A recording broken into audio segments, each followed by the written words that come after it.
Tapi perbedaan dari ngompol orang dewasa dan anak kecil itu sebenarnya apa sih, Dok? Nah, betul. Apakah sama gitu? Ya, jadi kalau pada anak kecil itu belum sempurna, ada saraf-saraf kontrol saraf itu belum sempurna. Tapi pada orang dewasa pasti ada sebabnya, anatominya, apa sarafnya, ya, apa mungkin infeksi. Kalau ngompol ini bisa disembuhkan dengan cara apa aja sih, Dok? Ya, tergantung nanti temuannya apa. Tadi mulai dari pengobatan dengan obat-obatan. Kalau pada ibu-ibu yang masih stadium 1-2 itu biasanya kegel aja.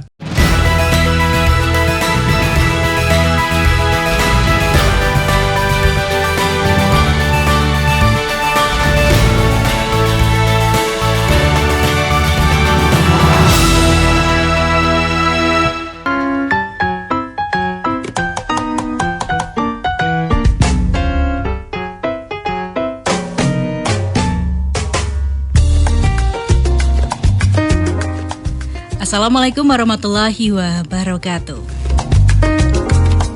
Arca Bontong 99,4 FM Citra Radio Keluarga, radio nomor 1 asli Jogja. Pemirsa, berbanyak bersyukur atas nikmat Ramadan dengan meningkatkan kualitas diri hari ini dan setelah Ramadan. Bersama Arca Bontong, mari kita jadikan Ramadan cermin tauladan. Selamat siang pemirsa, kembali Anda simak hari ini Bincang Siang bersama Ica Dara. Hari ini pemirsa, kita kembali akan berbincang bersama Dr. Danarto dari RSKB Anur Yogyakarta. Untuk hari ini Selasa 4 April 2023. Untuk sesi pertama pemirsa di hari ini kita bersama Dr. HR Danarto SPB SPUK. Kita akan membahas suatu tema pemirsa yang ini mungkin wajar ya pemirsa bagi anak-anak, tapi terkadang pada orang dewasa juga ada kemungkinan mengalami hal serupa, yaitu ngompol pemirsa. Nah, hari ini kita akan bahas bersama Dr. Danarto. Dan sebelum kita ngobrol-ngobrol, gimana kalau kita sapa terlebih dahulu. Assalamualaikum warahmatullahi wabarakatuh. Waalaikumsalam warahmatullahi wabarakatuh. Selamat siang Dr. Danarto. Apa kabarnya siang hari ini? Alhamdulillah, selalu sehat. Alhamdulillah. Baik, dokter, siang hari ini kita kembali bertemu di Bincang Siang. Hari ini kita akan membahas tema yaitu ngompol pada orang dewasa. Nah, ini banyak juga yang mengira kalau ngompol itu hanya hanya anak-anak saja yang mengalaminya, dokter. Tapi ternyata orang dewasa yang mungkin lansia juga terkadang ada yang memiliki kejadian yang serupa pada seperti anak-anak ini. Nah, kita akan bahas seperti apa sih penyebab dari ngompol pada orang dewasa. Nah, pemirsa, kita akan simak ya pembahasan dari Dr. Danarto di Bincang Siang kali ini. Nah, dokter, banyak orang nih yang mengira kalau ngompol ini hanya terjadi pada anak-anak. Tapi kenapa nih, Dok? Kenapa kok ngompol bisa terjadi pada orang dewasa sih, Dok? Baik, terima kasih Mbak Ica. Jadi persahabat yang saya hormati, memang normal itu anak sampai dengan 5 tahun itu ngompol ya, normal itu. Akan tetapi kok ini terjadi pada orang dewasa, pasti ada sesuatu yang bisa menyebabkan. Tapi saya akan bicara sedikit tentang ngompol itu apa sih? Ngompol itu di mana keluarnya kencing yang tidak disadari. Jadi tidak pengen pipis tapi tiba-tiba pipisnya keluar sendiri. Nah, ini memang macam-macam. Jadi ada yang karena stres ya. Jadi stres itu ada tekanan gitu ya. Itu ada tekanan baru ngompol. Ada yang ngompol terus ya. Ada yang memang penuh terus meluap ngompol. Nah, ini sebabnya macam-macam. Nah, ini tentunya bersama yang saya hormati, memang ini dibagi juga ada laki-laki, ada perempuan. Jadi pada laki-laki biasanya banyak sekali masalahnya. Jadi kalau laki-laki itu biasa karena ada struktur ya, itu penyempitan uretra, Mungkin ada batu, ada prostat, laki-laki gitu. Kalau wanita itu biasanya pada ibu-ibu yang sudah tua, di mana itu sering melahirkan, maka anatominya dari kandung kencing dan saluran kencing uretranya itu terganggu. Jadi kandung kencingnya turun, menyebabkan itu langsung los aja, tahanannya tidak ada. Sehingga sebentar-bentar udah mungkin jalan sedikit aja sudah keluar pipisnya. Kadang-kadang ketawa gitu keluar pipisnya. Nah ini Pirsawan tentunya barangkali kalau nanti ada pirsawan yang merasa gitu, mari kita diskusi bersama bagaimana gejala dan solusinya yang harus kita selesaikan.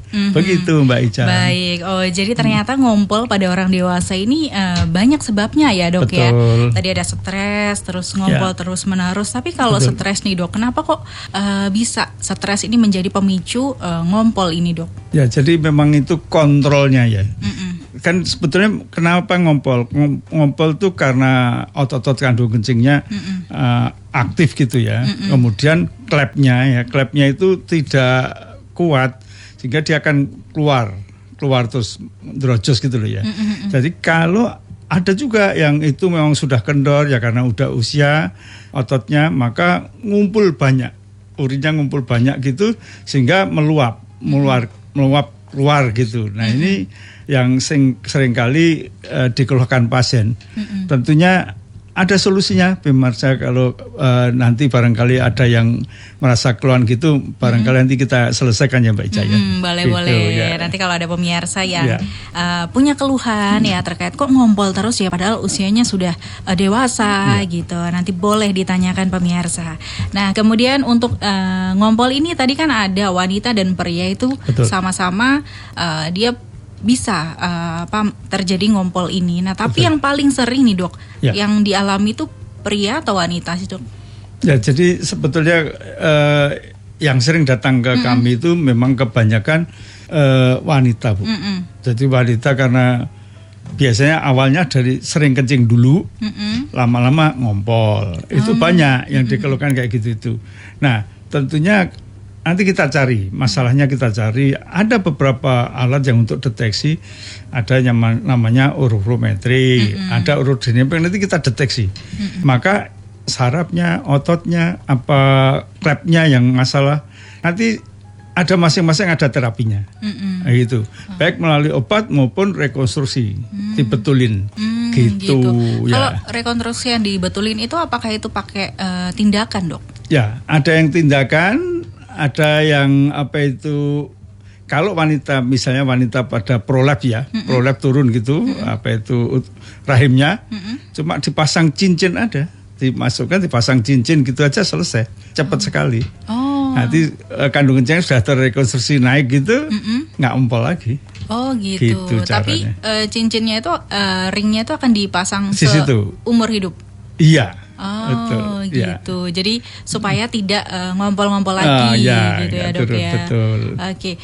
Tapi perbedaan dari ngompol orang dewasa dan anak kecil itu sebenarnya apa sih dok? Nah, betul. Apakah sama gitu? Ya jadi kalau pada anak kecil itu belum sempurna, ada saraf kontrol saraf itu belum sempurna. Tapi pada orang dewasa pasti ada sebabnya, anatominya. Apa sarafnya, apa mungkin infeksi. Nah, infeksi juga bisa. Maka ini harus dikontrol. Ada juga yang diabetes. Diabetes juga bisa menyebabkan. Maka harus dikontrol dengan obat-obatan. Itu gitu caranya. Gitu. Jadi memang beda ya dok ya, ngompolnya anak-anak sama orang dewasa. Tapi ini termasuk dari kelainan nggak sih dok ngompol ini? Ya kelainan. Oh kelainan. Ya jadi sebetulnya tidak menyebabkan kematian. Iya. Tapi tidak nyaman ya.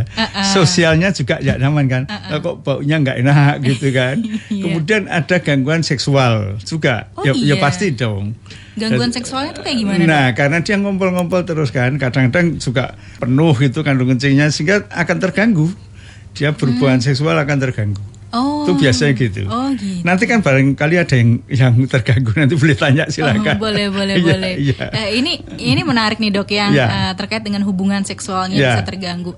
Kalau dalam sebuah hubungan seksual, wanita itu kan ada yang menyebutnya bisa squirt dok. Ya, itu apakah squirt itu kencing yang tertahan atau berbeda lagi dok? Iya memang betul. Jadi sebaiknya bersawan, jadi kalau ibu-ibu kalau mau berhubungan, pipis dulu, dikosongkan dulu.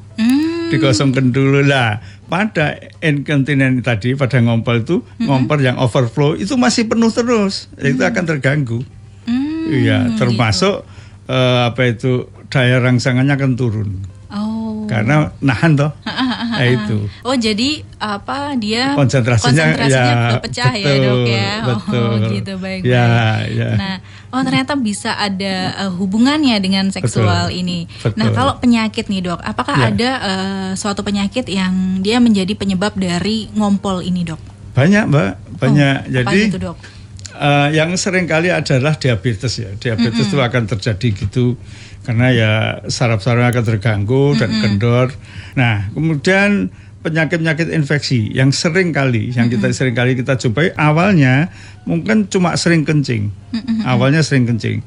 Tapi lama-lama ya tadi dia misalnya buru-buru sebentar dah keluar pipisnya. Kenapa? Karena overactive, jadi ada gerak sedikit aja dia udah kontraksi, seret keluar. Tapi barangkali nanti banyak kalau yang ibu-ibu cari deh, kira-kira kalau lari pipis apa enggak? Iya.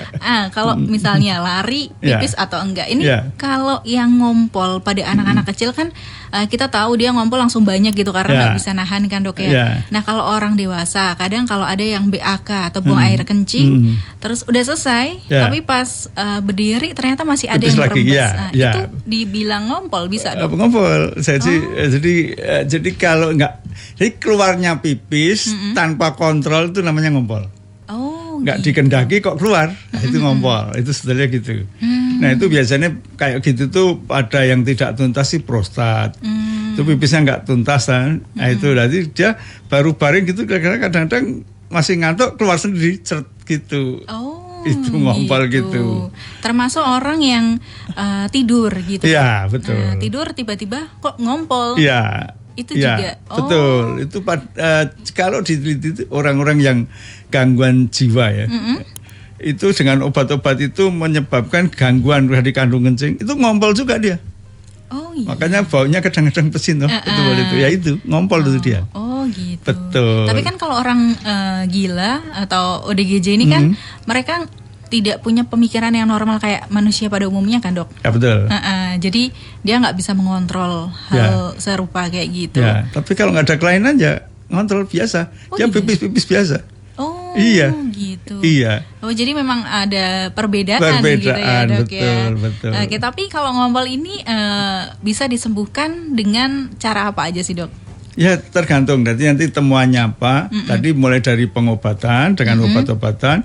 Kalau pada ibu-ibu yang masih stadium 1-2 itu biasanya kegel aja. Senam kegel. Senam kegel aja. Senam kegel itu sangat sederhana, itu di YouTube ada kok. Jadi cuma nahan seperti mau pipis ditahan, mau pipis keluar tahan. Kalau itu sebetulnya otot-otot di bawah panggul itu dilatih gitu loh, supaya kuat gitu. Sebetulnya kayak gitu tuh caranya. Atau bisa ikut senam ya dok ya. Biasanya kalau di rumah-rumah itu kan diadakan senam. Baca jadi guru senam? Enggak dong dok. Enggak. Masa semua job diambil. Iya. Oke. Kalau misalnya nih dok ada seseorang yang dia ngompol terus-terusan tapi tidak diobatin, apa yang akan terjadi nanti dok?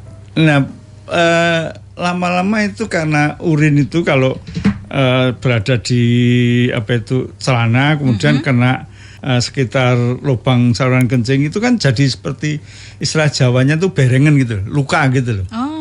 Luka. Kalau pada anak-anak itu kan ada ras itu merah-merah itu. Nah itu yang karena pipis itu. Maka itu risikonya. Risikonya. Itu nanti bisa infeksi gitu dok? Iya betul. Lebih lanjut infeksi nggak karu-karuan. Berarti kalau ada yang menemukan misalnya jamur di kemaluan itu bisa terjadi karena itu? Iya bisa terjadi karena itu. gitu. Iya, kan lembab terus kan, terus tuh. Oh iya. Gitu. Kalau udah kayak gitu terus penyembuhannya gimana, Dok? Iya, diobati. Diobati pakai obat salep ya. gitu. Obat minum, obat lokal bisa. Ya. Oke, baik. Nah, kemudian Dok, ini faktor resiko apa sih, Dok, yang sebenarnya paling sering terjadi pada orang dewasa yang ngompol? Ya, jadi masalah yang timbul adalah sosial ya. Sosial, jadi dia akan menyendiri kan, nggak mau temu temannya karena bau toh, pesing toh. Nah, kemudian yang berikutnya lagi tadi seksual. Masih ada terganggu. Ya pasti ada gangguan berkeluarga, itu ada gangguan pasti. Kemudian yang lebih berat lagi infeksi tadi. Infeksi tadi kondisi fisiknya nggak pernah baik. Biasanya gitu. Nah, itu rata-rata datang ke tempat kita itu kalau sudah gitu. Oh, jadi kalau malah udah parah ya, Dok, jadi ya? malu toh, dia masih malu-malu. Jadi dia datang itu biasanya sudah berapa lama, Bu? Sudah setahun. Wah, susah. Oh. Ya gitu. Sebenarnya ciri-ciri awal-awal orang yang ternyata ngompolnya ini tidak baik atau ada kelainan itu gimana sih, Dok? Ya jadi kan gampang. Halo, lah kok celananya kok pesing? Nah, berarti ngompol lah. Oh iya sih. Gampang mandi gitu loh. Kok celananya pesing? Ah, ngompol aku. Oh, berarti itu harus udah ke dokter ya, Dok ya? Iya, gitu? Cari tuh sebabnya tuh. Kalau dari awal-awal gitu kan bisa terselesaikan. Cepat sekali dengan obat-obatan bisa.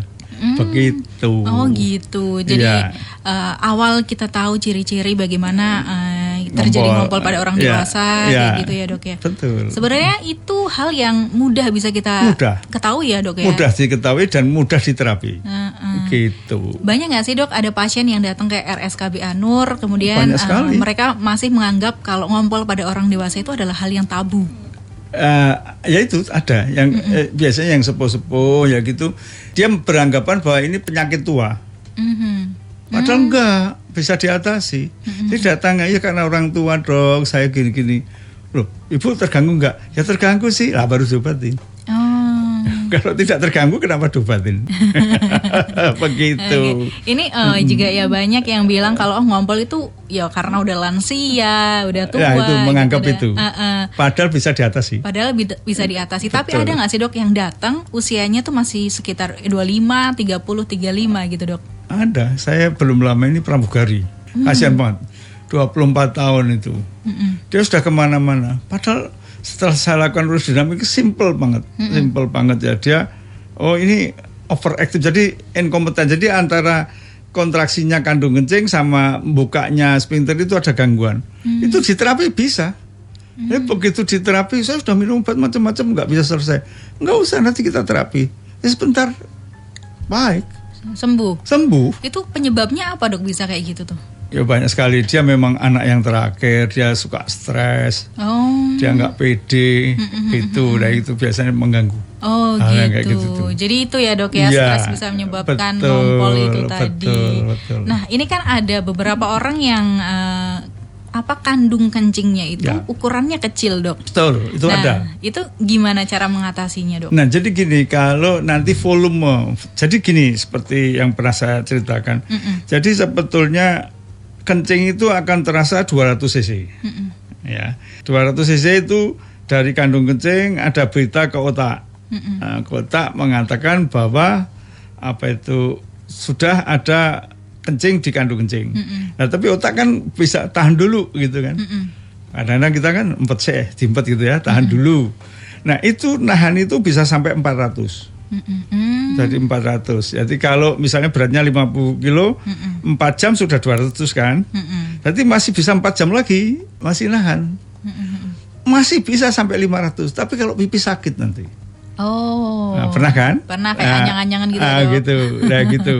Nah, itu dengan jumlah yang kalau kandung kencingnya kecil, maka 200 kan nggak bisa nahan lagi. Jadi nggak bisa mekar lagi kan. Ya pasti pipis. Sehingga 4 jam nanti lama-lama kalau infeksi mungkin 1 jam 2 jam sudah pipis lagi. Oh, jadi singkat ya waktunya. Singkat ya, Dok, banget. Ya? Iya. Oh, ya itu mengganggu apalagi kalau perjalanan jauh. Betul. Apalagi tadi yang pramugari itu kan. Iya, luar negeri itu padahal. Ya mengeluh, nggak jauh di kota ini. Ya kasihan banget. Sehingga sampai dia nggak berani, saya mau berkeluarga nggak berani. Oh, kenapa? Sekarang sudah sembuh. Alhamdulillah sembuh. Wow, berarti dengan terapi itu berapa lama sih dok terapinya? Saya waktu itu 9 bulan ya. 9 bulan. Sudah selesai. Jadi dia setiap off datang ke Jogja gitu, terus dia berobat. Nanti kasih obat.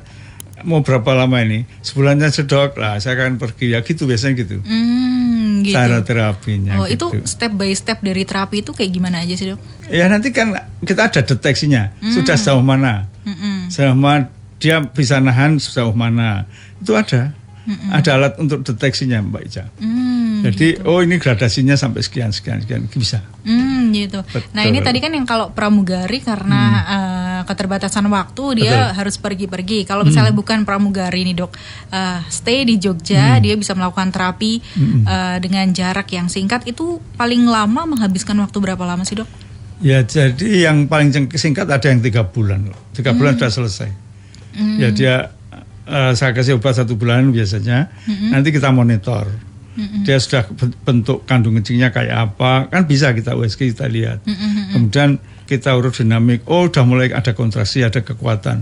Ya sudah, tinggal ikuti, dia sudah bisa nahan, sudah bisa pipis puas kan, nah itu selesai. Oh gitu. Jadi lebih singkat kalau misalnya dia nggak kemana-mana gitu ya. Kalau rutin betul. Dalam 3 bulan bisa sembuh dengan terapi. Betul. Jadi dalam 1 bulan itu minum obat, nanti 2 bulan setelahnya nggak minum obat ya dok? Kalau sudah baik nggak usah.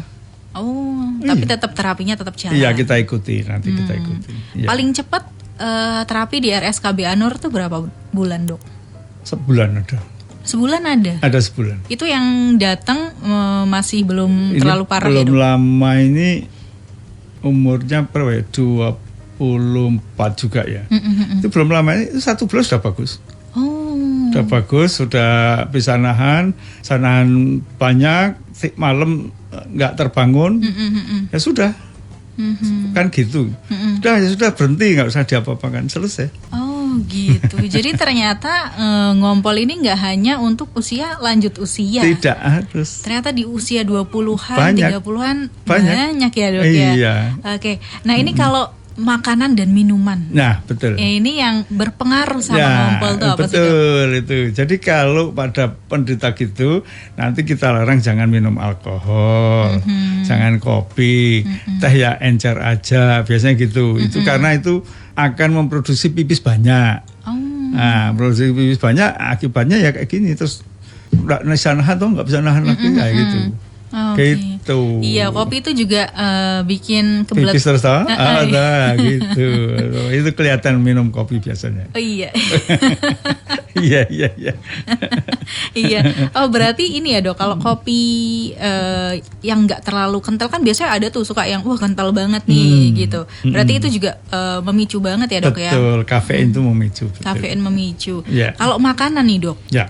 Makanan apa aja nih? Ya jadi kalau makanan-makanan itu yang menyebabkan kontraksi kandung kencing itu banyak sekali sih. Jadi kalau yang saya amati ya, saya amati yang produksi asam urat itu juga bisa. Jeruan-jeruan itu bisa memacu Mbak. Oh. Bisa memacu kayak gitu tuh. Coklat itu juga bisa memacu. Nah itu yang sering saya amati. Apa tuh biasanya makan apa tuh gini-gini. Oh jengkol kemarin ada. Coba hentikan jengkol ya, sembuh. Oh pete ya dok? Pete iya. Oh pete iya, padahal enak sekali. Enak sekali ya, tapi aku nggak doyan tentunya. Gitu, ya. Baik. Nah kalau kegiatan nih dok, tadi kan kegiatan untuk kita bisa menahan pipis itu adalah senam Kegel. Betul. Tapi kegiatan yang memicu ngompol itu ada nggak sih dok? Iya sebetulnya ada ya, makanya itu. Jadi kalau mau lari, mau olahraga yang berat, pipis dulu deh. Pipis dulu. Jadi mau badminton apa itu pipis dulu. Itu supaya nggak penuh. Penuh kan dia mau nyemet itu kan kontraksi. Hamet tuh pipisnya. Kalah deh. Iya. betul. Gitu. Oh, jadi yang penting kalau mau melakukan suatu kegiatan pipis dulu ya dok Betul, ya. Gitu, gitu biar caranya. nanti kalau di tengah-tengah kegiatan nggak ngompol atau nggak mengeluarkan urin. Betul, gitu. Baik, terima kasih dokter Danarto untuk pertanyaannya pemirsa. Nanti kita akan bahas setelah beberapa selingan berikut ini dokter. Baik pemirsa, ini tadi kita sudah membahas terkait dengan ngompol pada orang dewasa. Setelah ini kita akan kembali lagi tetap bersama Ica Dara dalam Bincang Siang.